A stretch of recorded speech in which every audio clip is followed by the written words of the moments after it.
Heidi, good to have you, colleague. I mean, I hear you have the new CEO of Transnet with you. What does he have to say?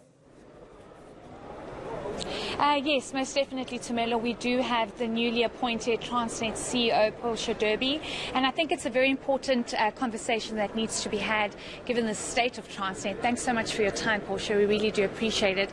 It's first couple of days on the job, and I think the very first question is, what is on top of your list, given the troubles at Transnet? What is on the top for you to prioritise to get in order? Well, I think like day three.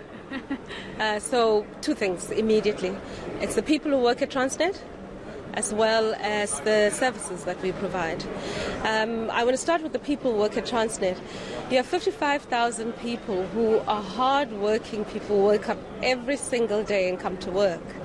And they work in a company where everybody constantly calls them corrupt, inefficient.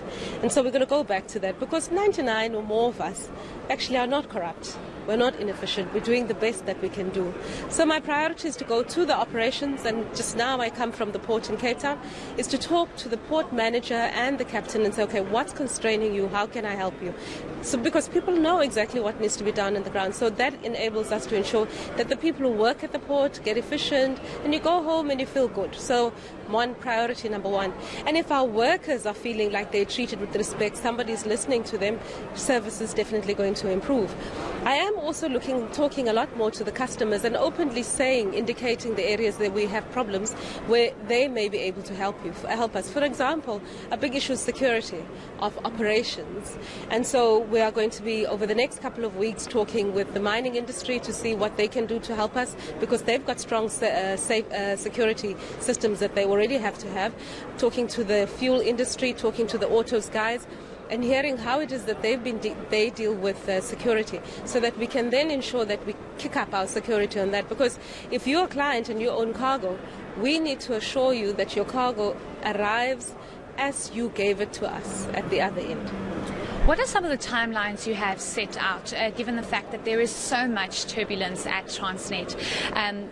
We're looking at railways, we're looking at the ports. There are a number of issues, but what are some of the timelines you have set out, given the urgency to sort out Transnet? You know, somebody was introducing me recently, and his emphasis, and it's a Transnet person, and his emphasis was, we finally have the permanent Transnet CEO. And I think, I sometimes underestimate the value of a strong functioning governance system, because as soon as that gets moving, a lot of people, as I was saying, who actually know exactly what needs to be done, would then be able to move faster. We have a lot of vacancies at the top leadership point, which we need to fill, so that the people have appropriate leaders who are able to help the organization move forward. So we understand very clearly that Transnet is the ecology on which this economy functions. And as the ecology on which this economy functions, not only have to be effective and efficient, we have to make sure that we are running the most cost-effective operation, because we're not only competing here with another company here in South Africa, it's global competition. And then there are credibility issues when it comes to Transnet.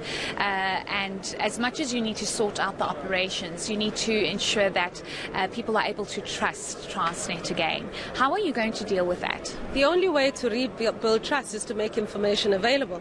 So we're going to make information available on operations. So you want to know where the train is? We'll tell you the train left at this hour. We anticipate that it should be at point Y at hour X. If it's not there, you get to know exactly where it is. One of the big things that we want to do is to make sure that we talk to every single one of our people who are on our routes, wherever we travel, so that in all of our languages in South Africa, so that they might start telling us there's a weird train stopped here which is not moving, what's happening. But it's to just increase that level of transparency and make sure that we're a lot more of an inside-out sort of organization. And I believe you just come back from the harbour, if I'm not mistaken, and there are a lot of bottlenecks there. There are issues there as well. How severe is that, and how are you going to sort that out? Actually, the Cape Town port is doing pretty well. There are some constraints that they need to deal with, but they have very clear things that they'd like to get sorted out. So we've agreed at least on what they need to do to make submissions to head office so that we can start seeing how we accelerate and fast track their activities. But they're doing very well, actually. Okay, and then we are at the Mining Indaba, and you know, many mining companies have emphasized and reiterated the fact that they are not trusting railway anymore. They are moving to road. Companies are using trucks to transport their coal instead of railway because of the unreliability from Transnet. Can you assure these mining companies that these railway systems will be trusted again and they will be sorted out, given the history of Transnet? Absolutely, and the only way that we can do that is to make sure that we kick up our maintenance. Because part of the problem is that if you're not maintaining, the trains have to go slower. So your delivery times, your cycle times get longer, and you then look like you don't have sufficient capacity rolling stock when you actually have. So immediate priority is to sit down and look at how we improve maintenance and then run with the maintenance immediately. We've also had some great meetings with some of the mining companies who are not wanting to kill us, so it's been good so far. Okay. And then, Portia, I need to ask you about political interference when it comes to SOEs. We are seeing this in a number of SOEs that are battling at the moment, and it seems as though many CEOs and executives within these SOEs are speaking about how political interference needs to be aside because it affects how the SOEs operate. How are you going to deal with this, and how are you going to ensure that political interference does not interfere with the operations of Transnet and getting Transnet in order? So I'm going to answer this. You'll be surprised by my answer. As a former DG and as somebody who comes from the shareholder department, I am very comfortable with the idea of keeping the shareholder informed exactly about operations, because you see, the public is not interested in the fact that Portia, as the CEO, and Bobo Molefe as the chair, are responsible for Transnet. The first person they shoot at is the shareholder representative. It doesn't matter whether it's Minister Gordon or it's Mr. Mantashe. Any minister who has responsibility for SOEs is in our interest as the public of South Africa, the first person that you shoot. So I see it that we have a fundamental responsibility as the SOEs to supply information, and that's why for me the transparency and openness, one. Number two, what we absolutely need to see is a revision of the PFMA so that it strengthens those and separates out properly the functions of the shareholder and financial management, because sometimes that's actually sometimes the constraint. There's always, in the private sector, if you own a company yourself, your powers to intervene and step in are very clearly indicated. There's nothing that clearly indicates what are the powers of the shareholder to intervene, quickly intervene, change and step back. So what we've not been able to do is to create the proper rules and mechanisms by which a minister writes. You don't have to write a note. You write a note and you say, this is what I want done. Or the entity is in crisis, we put it into ICU for a duration of time, and then we step back. So all of those governance issues need to be cleaned up. And then if there are personality issues, that's a different story altogether. So I'm not anticipating problems, because everybody has assured me that these fixes on the governance side are fixes that are on the way. Okay, hopefully there's not too much political interference. Portia, just lastly, we would like to find out, can you assure South Africans and all these companies that are so heavily dependent on ensuring that Transnet operates efficiently and effectively, that you will make sure it's done properly? Transnet has had a number of issues, executive issues, dodgy deals and so forth being brought to light. Can you assure South Africans you are fit for the job and you're going to get it done? There are 55,000 of us in Transnet. In the age group of 15 to 24-year-olds in South Africa, in the expanded definition, there's 70% unemployment.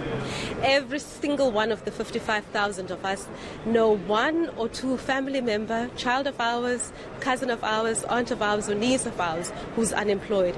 We are going to get this completely, that we are the only ones who can make sure that at least one or two of those kids get into work. And then just lastly, one last question. What keeps you up at night when you think about the troubles at Transnet? There are so many, but what is the one thing that you say, I need to get that sorted out because it's stopping Transnet from operating at its maximum level? I need to get a kick-butt team. So I'm looking for anybody who's got technical skills, who's patriotic, who's willing to work hard and to think hard, to put up their hands, both of the 55,000 and everybody else in South Africa. Once we have a kick-butt team, this country, I know, I've spent so much time in manufacturing. I know what magic we were able to do when we decide to. So if I get that, I know we're fine. Great. Thanks so much for your time, Portia. We appreciate it. Thank you very much. So there you have it, Tumelo. I think just getting some word from the newly appointed Transnet CEO, just to get a sense of what's top of her list and possibly also what keeps her up at night because of all the issues at Transnet. Heidi, I mean, it's very interesting to hear some of the plans that the new CEO has in place, improving on maintenance amongst them, but also communicating with the public about, schedules on, any movable transitions and goods, of course, that Transnet is in their possessions, and that we'll have to wait and see